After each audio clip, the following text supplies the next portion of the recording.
What if modern conflicts aren't just political, but echoes of a millennial celestial war? Pause for a moment. Look beyond the headlines bombarding your screen daily, beyond debates about economic sanctions, nuclear deals, and diplomatic tensions. What you're about to discover will shake your perception of the true meaning behind the Iran-Israel conflict, because this isn't just another chapter in modern geopolitics. It's the manifestation of prophecies written when ancient empires still dominated the earth, when visionary prophets received revelations about events that would unfold millennia in the future. Are we living through the literal fulfillment of Ezekiel 38 and 39? Is the Persia mentioned in ancient scriptures really modern Iran positioning itself exactly as prophesied? The answer you're about to hear doesn't come from political analysts or international relations experts.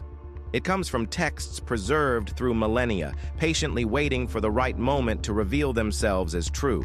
Prepare to discover that maybe we're not watching news, but prophecies fulfilling in real time. Open Ezekiel 38 and 39. You'll find precise references to Gog of the land of Magog, described as leader of an apocalyptic coalition including nations like Persia, Cush, and Put. Persia isn't a metaphor. It's the direct, literal biblical name of what we know today as Iran. A geographical and cultural identification that has remained unchanged through millennia. These prophecies were written over 2,500 years ago, when the Persian Empire itself was at its peak. Ezekiel, exiled in Babylon, received detailed visions about a future coalition that would march against Israel in the last days. What's extraordinary is that even after the end of kingdoms and empires, even after Islamic conquests, modern revolutions, and dramatic geopolitical changes, the names remain alive in prophetic memory. Coincidence? Impossible. The geographical and temporal precision of these prophecies defies any purely human explanation.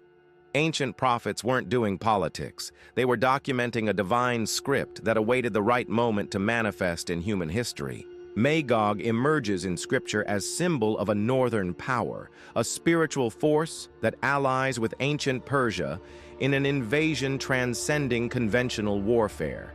It's spiritual invasion, cosmic confrontation.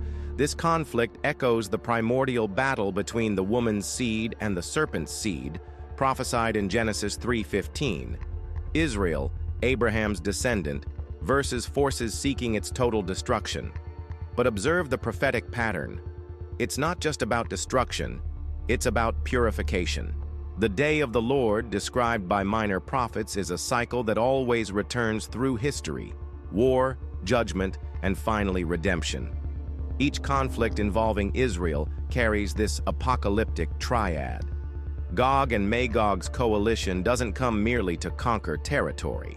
It comes to test divine faithfulness, to separate wheat from chaff, to reveal who truly trusts eternal promises versus human alliances.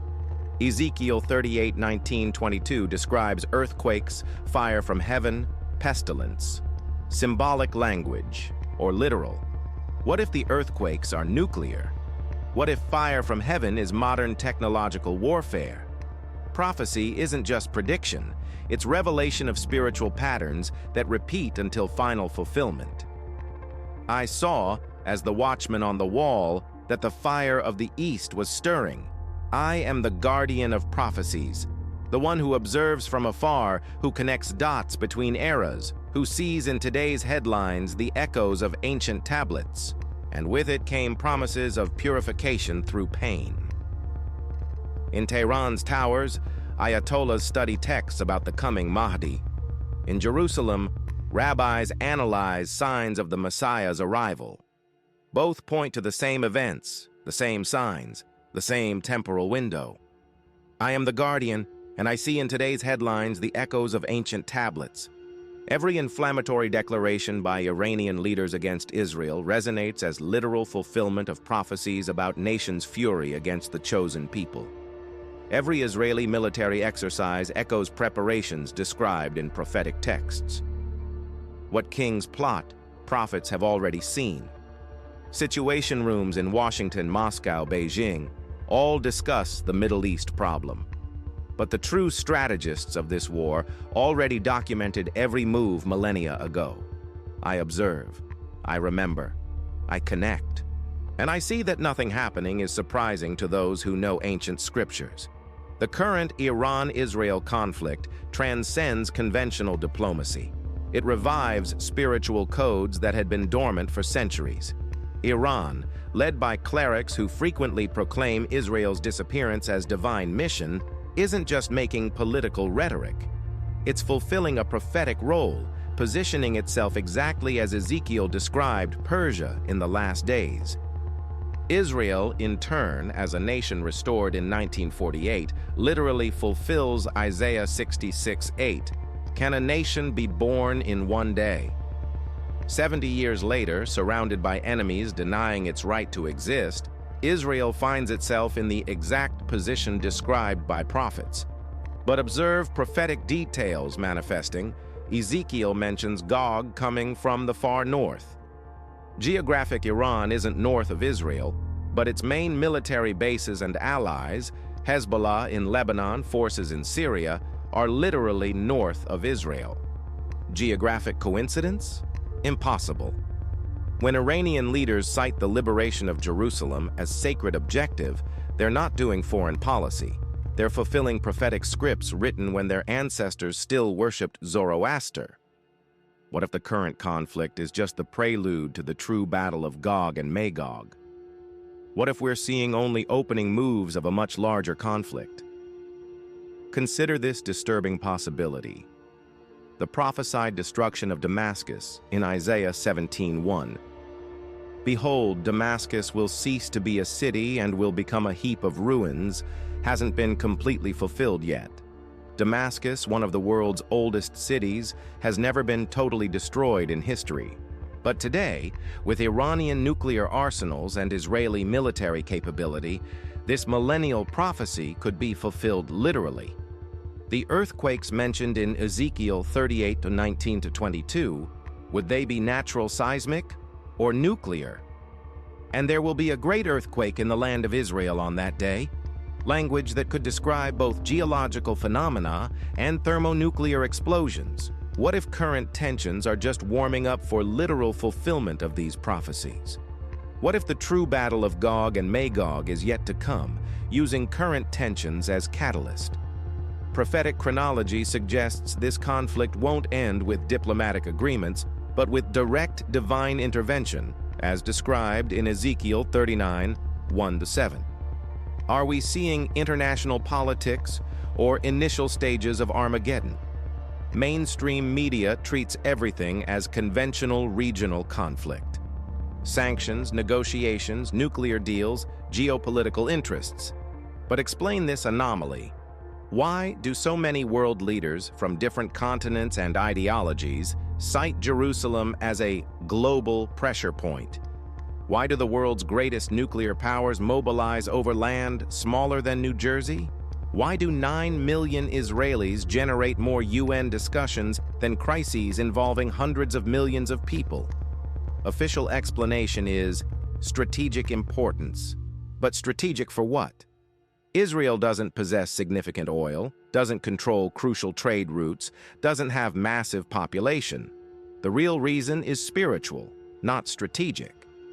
Nations unconsciously recognize they're touching the Holy Mount when dealing with Israel. Even secular leaders, when discussing Israel, use almost religious language. They speak of historical commitments, ancestral promises, millennial rights. Why? Because something inscribed in collective human consciousness recognizes Israel as different, as bearer of destiny transcending normal politics.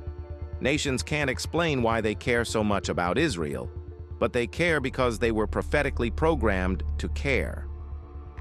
Take a pause. Reflect honestly on these questions. Do you really believe Israel's resurgence after 2,000 years of dispersion is just historical coincidence? That a nation dead for millennia came back to life in the 20th century by chance? Why does the entire world obsessively care about a nation of 9 million inhabitants? Why does every Israeli decision generate global headlines while larger crises go unnoticed? Have you ever stopped to think why biblical prophecies about Israel have been fulfilled with mathematical precision? 1948, National Rebirth. 1967, Jerusalem's Reconquest. 2023, surrounded by enemies as described in Psalm 83. When you read headlines about Iran threatening to wipe Israel off the map, do you feel you've read this before? Not in news, but in much older texts? Have you ever felt there's something written behind headlines? As if current events were fulfillment of a script that's existed for millennia? If your answer is yes, then you're beginning to awaken to a reality transcending international politics. You're recognizing we live in prophetic times, not just historical ones. Close your eyes for a moment. Breathe deeply. Imagine the sound of ancient trumpets echoing through time. Not trumpets of human war, but of divine warning. Do you hear it? It's the sound of prophecies fulfilling. It's the echo of millennial texts coming alive in today's headlines. It's the voice of ancient prophets whispering, "We warned this would happen." Feel the weight of this historical moment. You're not just living through another era of international tensions. You're witnessing fulfillment of prophecies that patiently waited millennia to manifest. Ezekiel, exiled in Babylon, saw visions about our days. Daniel, in the Persian court, received revelations about our time. John, on Patmos Island, documented events unfolding now. You're connected to a prophetic lineage spanning millennia. The same events they saw in vision, you're seeing fulfilled in real time. Open your eyes. You're not just an observer of history, you're a witness of prophecy. And that changes everything. Truth is fulfilling before the eyes of those who can still see beyond appearances. The Persia-Israel conflict isn't politics. It's applied eschatology. It's prophecy in motion. It's fulfillment of a script written when ancient empires still dominated Earth. Gog and Magog aren't just names in ancient texts. They're spiritual forces manifesting through modern nations, fulfilling roles defined millennia ago. But this is just one piece of the prophetic puzzle. In the next video, we'll unveil the enigmatic alliance between modern Babylon and the kings of the East. We'll discover how ancient end times prophecies are fulfilling through powers few suspect. Because if Persia and Magog are assuming their prophetic roles, who represents latter-day Babylon? And who are the kings of the East that will dry up the Euphrates River? The answers will surprise you. If this video opened your eyes to prophetic reality, subscribe to the channel, because the next chapters of this revelation will be even more impactful. Prophecy hasn't stopped. It's just gaining speed.